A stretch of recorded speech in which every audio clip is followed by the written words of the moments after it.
Shalom saudara-saudara yang dikasihi oleh Tuhan. Marilah kita harus menyadari bahwa produk-produk manusia itu mengekspresikan keberadaan manusia itu juga. Di antaranya manusia adalah manusia terbatas, maka produk-produk manusia sifatnya terbatas. Manusia itu bercacat celah, sehingga produk-produk manusia juga bercacat celah. Disitulah kita sebagai orang percaya, kita harus terus bercermin kepada kebenaran yang absolut, yaitu firman Tuhan, sehingga mata rohani kita bisa celik, kita tidak terbawa arus dalam dunia ini. Salam jumpa dalam program Tuhan adalah Gembalaku. Saudara, berapa banyak orang di dunia ini, mereka melanggar moral dengan mencari dukungan aturan-aturan hukum yang berlaku, atau budaya yang berlaku, atau kebiasaan-kebiasaan yang berlaku. Hukum, budaya, dan kebiasaan adalah produk-produk dari manusia. Hal ini yang perlu kita sadari. Meskipun produk itu lahir dari kemufakatan dan kesepakatan bersama, hukum, budaya, atau kebiasaan tidak selalu mewakili kebenaran itu sendiri. Sebagaimana sekarang kita hidup di era postmodernisme, setiap insan manusia merasa memiliki kebenarannya sendiri dan tidak mengakui adanya kebenaran yang absolut, yaitu kebenaran Allah. Orang percaya dipanggil untuk menghormati pemerintah, menghormati peraturan perundangan, menghormati budaya, mungkin juga kebiasaan. Namun di atas semua itu, apa yang orang Kristen lakukan adalah apa yang berkenan kepada Tuhan, serta panggilan Tuhan bagi orang percaya. Saudara, mari kita membaca 1 Korintus pasal 6 ayat 12-20. Segala sesuatu halal bagiku, tetapi bukan semuanya berguna. Segala sesuatu halal bagiku, tetapi aku tidak membiarkan diriku diperhamba oleh suatu apapun. Makanan adalah untuk perut dan perut untuk makanan. Tetapi kedua-duanya akan dibinasakan Allah. Tetapi tubuh bukanlah untuk percabulan, melainkan untuk Tuhan dan Tuhan untuk tubuh. Allah yang membangkitkan Tuhan akan membangkitkan kita juga oleh kuasanya. Tidak tahukah kamu bahwa tubuhmu adalah anggota Kristus? Akan kuambilkah anggota Kristus untuk menyerahkannya kepada percabulan? Sekali-kali tidak. Atau tidak tahukah kamu bahwa siapa yang mengikatkan dirinya pada perempuan cabul menjadi satu tubuh dengan dia? Sebab demikianlah kata nas, keduanya akan menjadi satu daging. Tetapi siapa yang mengikatkan dirinya kepada Tuhan menjadi satu roh dengan dia? Jauhkanlah dirimu dari percabulan. Setiap dosa lain yang dilakukan manusia terjadi di luar dirinya. Tetapi orang yang melakukan percabulan berdosa terhadap dirinya sendiri. Atau tidak tahukah kamu bahwa tubuhmu adalah bait Roh Kudus yang diam di dalam kamu. Roh Kudus yang kamu peroleh dari Allah, dan bahwa kamu bukan milik kamu sendiri. Sebab kamu telah dibeli dan harganya telah lunas dibayar. Karena itu, muliakanlah Allah dengan tubuhmu. Saudara yang dikasihi oleh Tuhan, Rasul Paulus menyadari apa yang dihadapi oleh jemaat di kota Korintus, yaitu kota Korintus itu sendiri, dan orang-orang Yahudi yang ada di dalam kota itu ataupun yang mungkin bergabung di dalam gereja di sana. Saudara, kota Korintus sendiri mempunyai budaya dan hukumnya sendiri. Yang mana hukum dan budaya itu seringkali saling mempengaruhi satu yang sama yang lain. Dan saudara, ada yang bertentangan dengan nilai-nilai kerajaan Allah. Tidak heran Rasul Paulus menulis di dalam 1 Korintus pasal 6 ayat 12. Segala sesuatu halal bagiku. Yang dimaksud halal adalah tidak melanggar hukum. Tetapi bukan semuanya berguna. Segala sesuatu halal bagiku, tetapi aku tidak membiarkan diriku diperhamba oleh suatu apapun. Tidak saja itu. Jemaat di Korintus juga mengalami pengaruh dari Yudaisme yang gencar terkait dengan masalah makanan yang dikaitkan dengan hal yang religius. Saudara, apakah pesan firman Tuhan bagi kita? Yang pertama, budaya, kebiasaan, dan hukum di dalam sebuah komunitas atau di dalam sebuah bangsa atau di sebuah negara dapat bertentangan dengan nilai-nilai kerajaan Allah. Sebagai orang-orang percaya, kita harus menghidupi nilai-nilai kerajaan Allah. Meskipun hal-hal tidak sesuai dengan nilai-nilai kerajaan Allah itu tidak melanggar hukum, budaya, atau kebiasaan setempat. Saudara, firman Tuhan berkata, segala sesuatu halal bagiku, tetapi bukannya semuanya berguna. Segala sesuatu halal bagiku, tetapi aku tidak membiarkan diriku diperhamba oleh suatu apapun. Makanan adalah untuk perut dan perut untuk makanan, tetapi kedua-duanya akan dibinasakan Allah. Tetapi tubuh bukanlah untuk percabulan, melainkan untuk Tuhan, dan Tuhan untuk tubuh. Allah yang membangkitkan Tuhan akan membangkitkan juga kita oleh kuasanya. Saudara, Rasul Paulus pada bagian ini berbicara sangat kontekstual dengan kondisi di kota Korintus yang memang banyak ditinggali oleh orang-orang non-Yahudi. Dan tentu orang Kristen masih minoritas adanya. Dan saudara-saudara, kota ini berkembang dengan segala budaya non-Yahudi. Dan saudara, tentunya saudara-saudara, hukum-hukum mereka sangat dipengaruhi oleh budaya dan sistem nilai mereka. Dan saudara, gereja Tuhan berada di sana.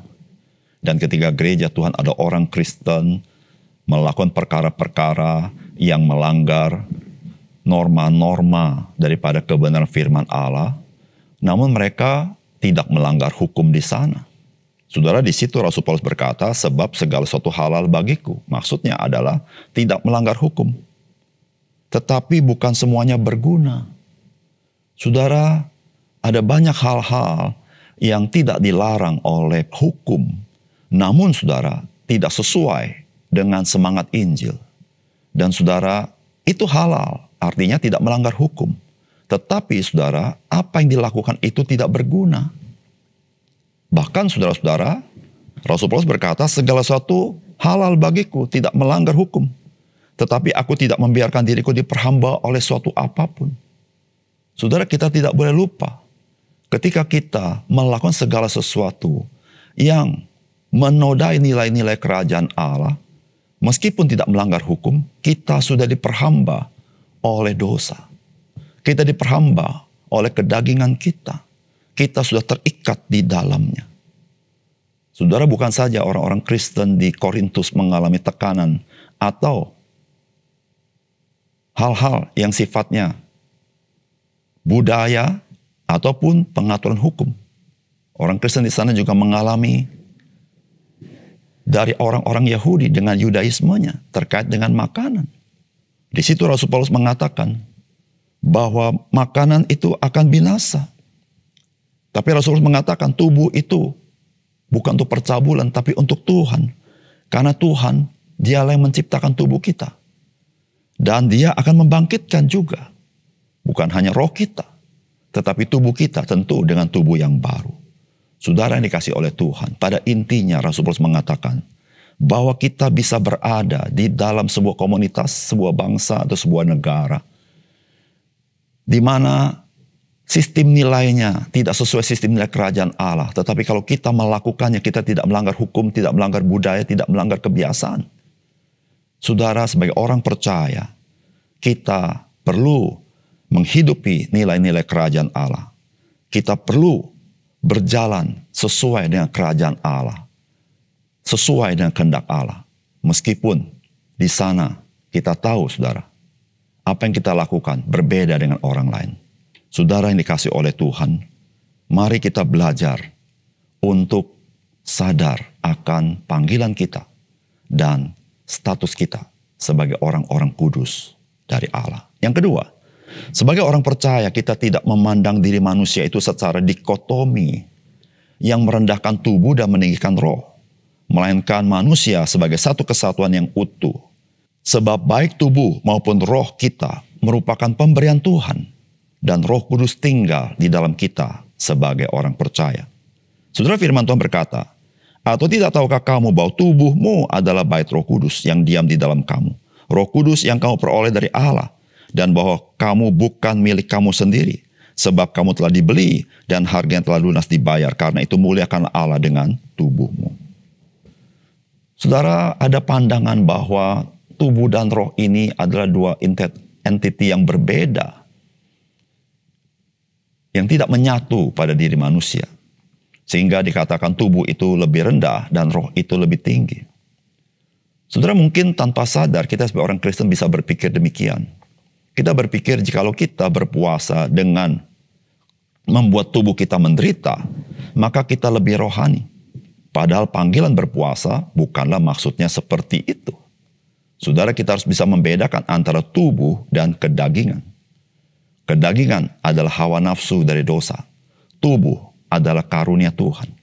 Saudara, di dalam kekristenan, tubuh dan roh, kedua-duanya adalah ciptaan Tuhan yang tidak dapat dipisahkan.